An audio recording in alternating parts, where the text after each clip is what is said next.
I never thought I'd be thanking the tiny red light on a recording device for saving my life's work. But sitting here now in the office that almost wasn't mine anymore, I can still feel the chill that ran through me when I first heard their voices plotting against me. My husband Michael's smooth practice tone. Emma's condition is unfortunate, but it presents us with an opportunity we've been waiting for. My sister Sarah's eager agreement. She's always been too controlling with the recipes and quality standards. This is our chance to modernize, and my mother-in-law Barbara's cold certainty. The board meeting is scheduled for Thursday. Emma will still be heavily medicated. She'll never even know what happened until it's all done. I was supposed to be focusing on recovery. Instead, I was listening to my family carve up the company I'd built while I lay in a hospital bed with surgical staples still fresh in my chest. They say betrayal hurts most when it comes from those closest to you. But what they don't tell you is that betrayal can also awaken something dormant inside you. A quiet, calculating resolve that transforms vulnerability into your greatest weapon. They thought they were writing the end of my story. They had no idea it was just the beginning. Before we jump in, tell us where you're tuning in from. And if this story touches you, make sure you're subscribed because tomorrow I've saved something extra special for you. Most people remember the exact moment when they fell in love. I remember the exact moment I fell in love with baking. I was 7 years old, standing on a worn wooden stool in my grandmother's kitchen, flour dusting my cheeks and the tip of my nose. The rich scent of cinnamon and butter filled the air as my grandmother guided my small hands through the process of kneading dough. "Baking isn't just about recipes, Emma," she told me, her voice warm as the oven beside us. "It's about creating something that brings people together." That lesson stayed with me through culinary school, through my early apprenticeships at renowned bakeries across the country, and finally when I met Michael Wilson at a food industry conference in Chicago. He was charming, business, and seemed genuinely impressed by my passion for artisanal baking techniques. "You know what your recipes need?" he asked after tasting my signature sourdough. "A business plan."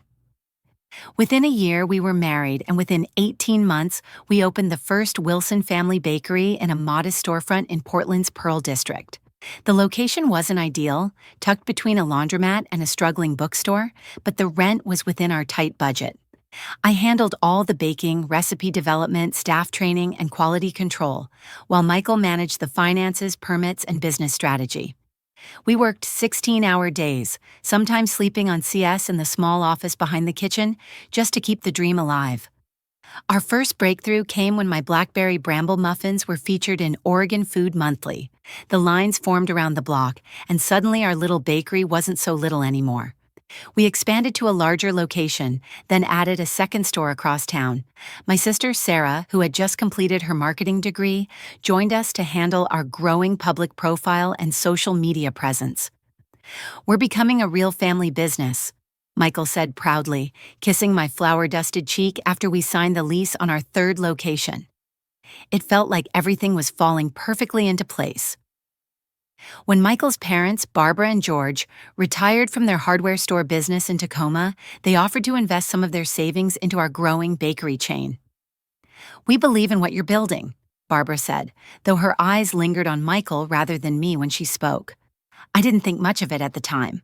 I was too busy developing new recipes and training bakery managers to maintain our quality standards across all locations. That was the thing about our success. It was built on an unwavering commitment to quality. We never cut corners. We sourced locally whenever possible. We paid our staff well above industry standard. Our pastries and breads weren't the cheapest, but customers could taste the difference. "It's like you've captured what home should taste like," one elderly customer told me, clutching her paper bag of cinnamon rolls. Comments like that made the exhaustion worthwhile. By our 8th year, Wilson Family Bakeries had 15 locations across Oregon, Washington, and Northern California. Our headquarters occupied the top floor of a renovated warehouse in Portland, with a test kitchen, where I spent most of my days perfecting new creations and adapting old recipes for larger-scale production without sacrificing quality. We employed over 200 people. Whole Foods and several other national chains were in talks to carry our packaged bread line. Michael had become the public face of the company, appearing on local business panels and giving interviews about entrepreneurial success. Sarah had built our social media following to impressive numbers with our Instagram featuring mouth-watering close-ups of flaky pastry layers and perfect breadcrumbs. I stayed mostly behind the scenes, more comfortable in a flour-dusted apron than a business suit. But industry insiders knew I was the heart and soul of our products.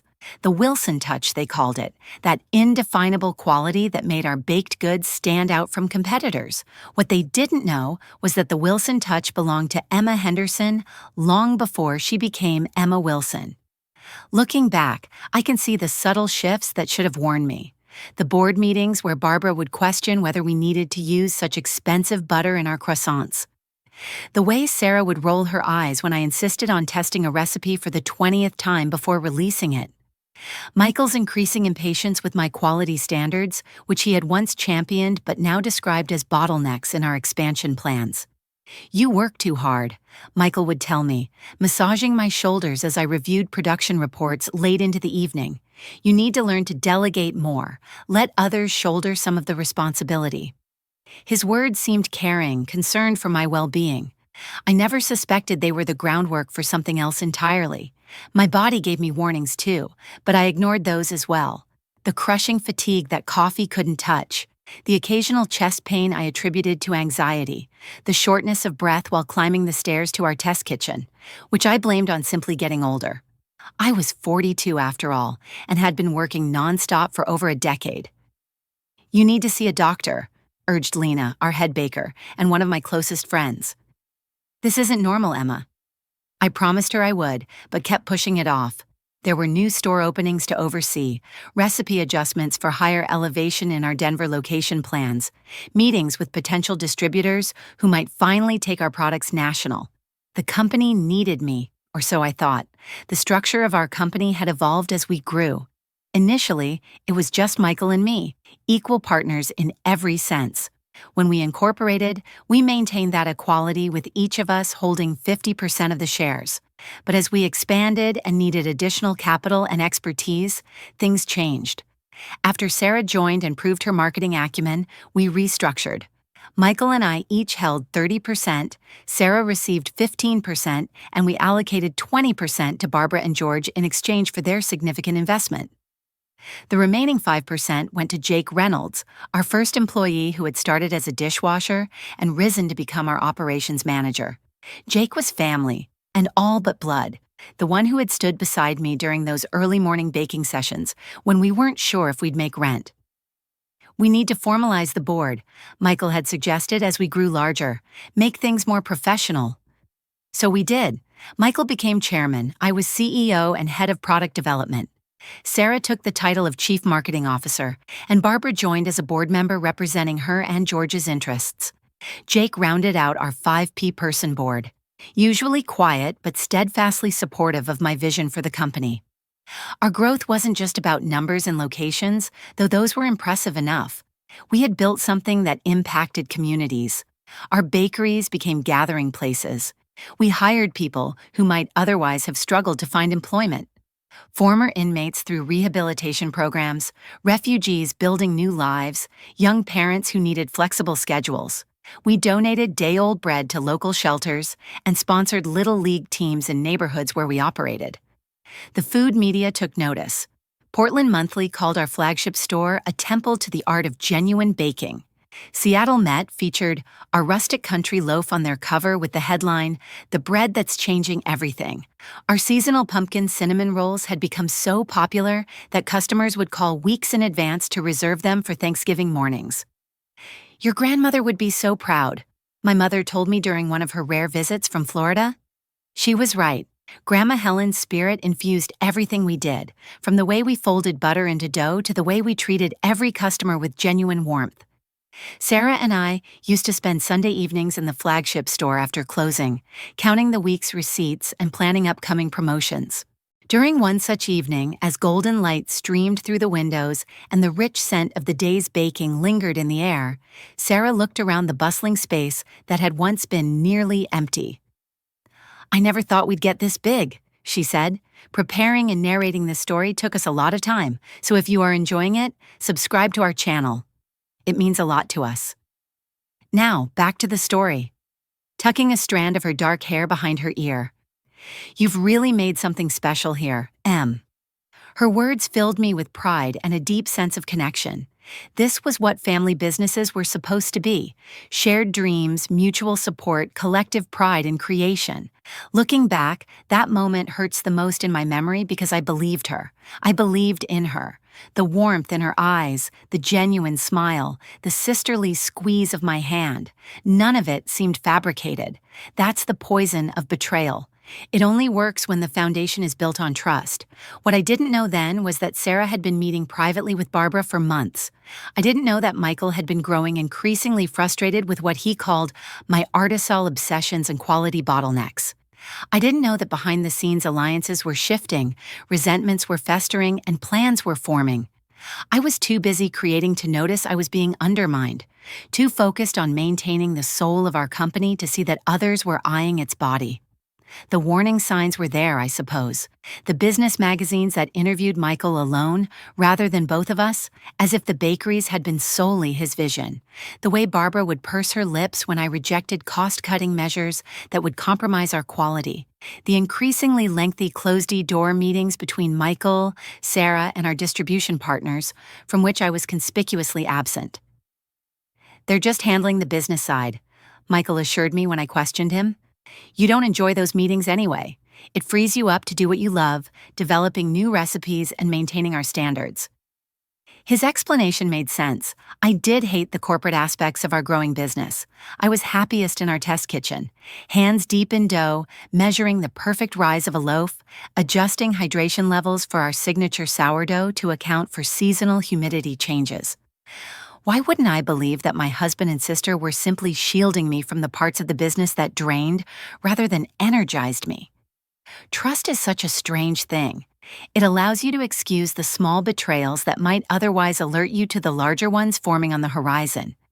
Like a slow-acting poison, the erosion of loyalty happens in doses too small to detect until suddenly you're fighting for survival. And fighting for survival was exactly what I would soon be doing in more ways than one. It happened on a Tuesday morning in late September. The air outside was crisp with early autumn, leaves beginning to turn golden on the trees lining our street. I was in our test kitchen working on a new maple pecan pastry for our fall menu when the pain hit. Not the dull ache I'd grown accustomed to ignoring, but a vice-like crushing in my chest that radiated down my left arm and up into my jaw. I remember the aluminum mixing bowl clattering to the floor, pear filling splattering across the industrial tiles. I remember Lena's face, eyes wide with panic as she caught me before I fell. I remember trying to tell her that I just needed a minute, that we had to finish testing the recipe before tomorrow's executive meeting. And then, mercifully, I remember nothing. I woke up in the cardiac intensive care unit at Oregon Health and Science University Hospital, a maze of wires and tubes connecting me to softly beeping machines. Michael was there, his face drawn with what I interpreted as concern. Sarah sat in the corner of the room tapping away at her phone, looking up periodically to give me a tight smile. Dr. Patel, a cardiologist with kind eyes and a direct manner, explained what had happened. What I had dismissed as stress and overwork had actually been symptoms of a congenital heart condition, hypertrophic cardiomyopathy, exacerbated by years of ignoring my body's signals. I had suffered a significant cardiac event, and without immediate intervention, it could have been fatal. You need open heart surgery, she explained, her voice gentle but leaving no room for debate. And afterward, you need complete rest. No work, no stress for at least 6 to 8 weeks. That's impossible, I protested weakly. We're in the middle of fall menu rollout. We have meetings with national distributors next week. I can't just Emma. Dr. Patel interrupted, placing a hand on my arm. This isn't optional. Without this surgery and proper recovery time, you could die. It's that simple. Reality crashed in as I looked at the serious faces around me. I had built a business from nothing, created jobs for hundreds of people, developed recipes that brought joy to thousands of customers, but none of that would matter if I wasn't alive. The surgery was scheduled for the following morning. That night, as nurses came and went, checking my vitals and preparing me for the procedure, Michael sat beside my bed. Holding my hand, he seemed distracted, checking his phone frequently. But I attributed it to stress and the need to manage the business in my absence. The national distribution meetings, I said, my voice from the breathing tube they'd briefly inserted after my collapse. Make sure they understand about our quality requirements. No preservatives, no artificial ingredients. That's non-negotiable. Don't worry about any of that, Michael said, squeezing my hand. The business will be fine. Just focus on getting better. Sarah came in later after Michael had gone home to shower and change. She sat at the edge of my bed, uncharacteristically quiet. I'm scared, I admitted to her, something I would have been too proud to say to almost anyone else. It's going to be okay, she said, but her eyes didn't quite meet mine. Everything will work out the way it's supposed to. There was something oddly formal about her tone, but I was too exhausted and frightened to analyze it. Looking back, I should have recognized that her words were carefully chosen. Not a lie exactly, but certainly not what I assumed she meant. The last thing I said to Michael before they wheeled me into the operating room the next morning was, "Take care of our baby while I'm gone." I meant the business, of course, the living, breathing entity we had created together that had become like a child to me. He nodded, squeezed my hand. Don't worry about anything, just focus on getting better. As they pushed me through the double doors, I caught a final glimpse of him already pulling out his phone, thumbs typing rapidly. I thought he was informing our team about my surgery. I had no idea he was setting something else entirely into motion. The surgery itself was successful, but recovery proved harder than anyone anticipated. My body, depleted from years of overwork and stress, struggled to heal. I developed a post-surgical infection that required additional procedures and powerful antibiotics. What should have been a 1-week hospital stay stretched into 3. During this time, I drifted in and out of awareness, heavily medicated and weak. Michael visited daily, but our conversations were brief and superficial. He assured me everything at the business was running smoothly, and that I shouldn't worry. Sarah came less frequently, always seeming rushed and distracted. Only Jake visited consistently, sitting quietly beside my bed, sometimes reading aloud, from baking magazines or telling me funny stories about happenings at the bakeries. Unlike the others, he never rushed away or seemed impatient with my slow recovery. "The doctors say you're improving," he told me encouragingly during one visit. "But you need to be patient with yourself, Emma. The company won't fall apart if you take time to heal properly." I believed him about my recovery needs and about the company's stability in my absence. It wasn't until the beginning of my 3rd week in the hospital, when the stronger antibiotics were reduced and my mind began to clear from the fog of medication and infection, that I began to notice strange patterns. Michael and Sarah never visited together anymore. When I asked specific questions about the business, about our fall menu implementation, about the national distribution negotiations, their answers were vague and deflective. Barbara hadn't visited once, which seemed odd given that her son's wife had nearly died. Most concerning was when I asked Michael to bring my laptop so I could at least review some emails and stay somewhat connected to the business. "Absolutely not," he said firmly. "Doctor's orders. No work stress, remember?" It seemed caring, protective even, but something in his expression, a flicker of something almost like panic, triggered a warning deep in my mind. That night, lying awake in my hospital room, the rhythmic beeping of monitors my only company.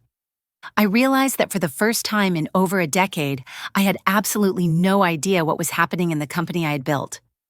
The thought sent a chill through me that had nothing to do with my physical condition. I was completely vulnerable, physically weak, isolated from my business, dependent on others for information, and trustingly believing that those others had my best interests at heart. I had no idea that my vulnerability was being systematically exploited by the very people I trusted most. On the 23rd day of my hospital stay, Jake arrived outside of regular visiting hours. It was early evening.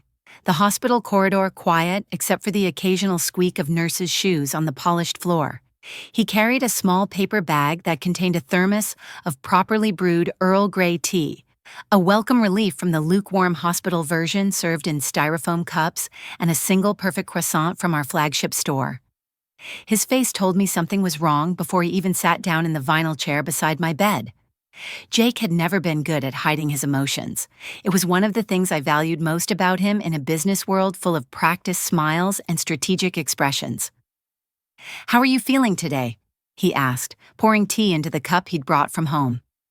A heavy ceramic mug from our first store opening with our original logo glazed in blue. "Better," I said, accepting the tea gratefully. "Dr. Patel thinks I might be able to go home in a few days if my blood work continues improving." I studied his face, the tight lines around his eyes, the way he couldn't quite meet my gaze. "Jake, what's wrong?" He set his own tea down untouched, hands clasping and unclasping in his lap. "There's something you need to know, and I don't know how to tell you." The heart monitor beside my bed registered a slight increase in my pulse. "Just say it straight," I said, setting my own tea aside. "Whatever it is." He took a deep breath. "They had a board meeting yesterday." I wasn't told what it was about until I arrived. "A board meeting?" My voice sounded distant to my own ears. We had quarterly board meetings with special sessions only when something significant was happening. "About what?" Jake's shoulders slumped slightly. "They voted to restructure the company leadership. Michael's taking over as sole CEO. Sarah's becoming Chief Operating Officer." There he hesitated, then forced himself to meet my eyes. "They're moving you to an advisory role with no operational authority or decision-making power. They said it's temporary, just until you're fully recovered." The hospital room seemed to tilt slightly, my vision narrowing to Jake's face. "Who voted for this?" My voice emerged oddly calm, detached, as if I were inquiring about a minor recipe adjustment. "Michael, Sarah, Barbara, and George." He swallowed hard. "I was the only no vote. I argued that this was something that should wait until you were out of the hospital at minimum, that you should be consulted." "They." His voice faltered. "They said it was for your own good and that involving you would only cause harmful stress during your recovery." The betrayal struck like a physical blow. My husband, my sister, my in-laws, the people I had trusted most in the world, had waited until I was at my most vulnerable to take away the company I had built. They hadn't even had the decency to tell me themselves. "When does this take effect?" I asked, my voice still unnervingly steady. "It already has," Jake said quietly. "The paperwork was filed this morning. There was a prepared press release sent out an hour ago describing the temporary leadership restructuring due to health concerns. Sarah's already changed her LinkedIn profile to COO. A strange calm settled over me. In that moment, I should have been devastated, enraged, broken. Instead, I felt a cool clarity washing through me, as if the shock had cleaned away all emotion and left only crystalline thought. "I see," I said finally. "And the advisory role. What exactly does that entail?" Jake looked miserable. "From what I understand, you'd be consulted on major recipe changes and quality standards, but you'd have no voting power on the board, no operational control, and no financial authority. A consultant in my own company, allowed to offer opinions that could be easily ignored, stripped of any real power or ownership of my life's work." I nodded slowly. "Thank you for telling me and for voting no." "Emma, I'm so sorry." Jake's voice broke slightly. "This isn't right. After everything you've built, everything you've done for all of us." "It's not your fault," I said, reaching out to squeeze his hand. "But I need you to do something for me." "Anything," he said immediately. "Don't tell them you've told me. Not yet. Let them think I'm still in the dark." He looked confused, but nodded. "Okay, but why?"